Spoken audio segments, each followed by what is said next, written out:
In April, U.S. sprinter Allyson Felix announced this year would be her last as an athlete. It's hard to imagine what the sport will look like without her.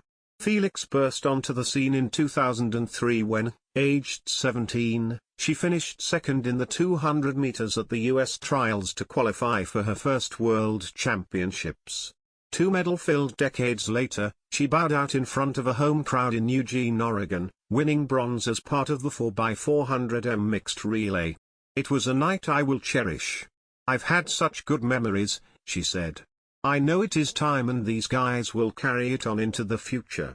I am at peace stepping into this next stage and have tremendous gratitude for this sport."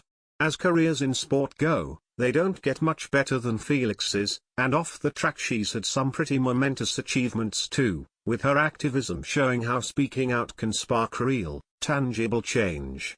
Here are 5 reasons Allyson Felix will go down as a track and field legend. Writing history. Even if you don't follow athletics, you are likely to have heard of the sport's biggest names. Usain Bolt, anyone?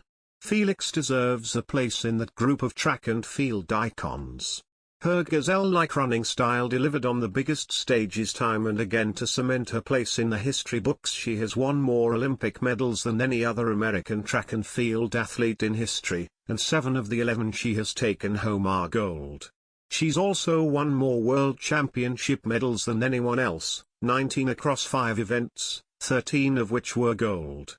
We're all familiar, perhaps too familiar, with the term GOAT in sport, but Felix truly is one of the greatest athletes we have ever seen. But it's not just what she's done on the track that makes her great. Fighting for black maternal rights in November 2018, Felix gave birth to daughter Cameron 8 weeks prematurely after discovering she had preeclampsia, which could have been life-threatening to both her and her baby.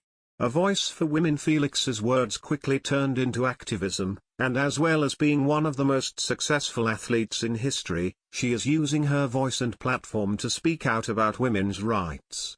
Defying the odds. After her experience with preeclampsia, Felix told Time magazine she remembered thinking, "I don't know if I'm going to get back. I don't know if I can." Admirable Longevity. When Felix first qualified for the World Championship, Hey Ya! By Outkast topped the charts, Finding Nemo was released and Nokia 3200s were all the rage. Almost 2 decades later she is still qualifying for major events in the most competitive national team in the world. So considering everything this champion, mum and activist has done in and outside the sport, it's safe to say her retirement leaves a big hole in the world of athletics.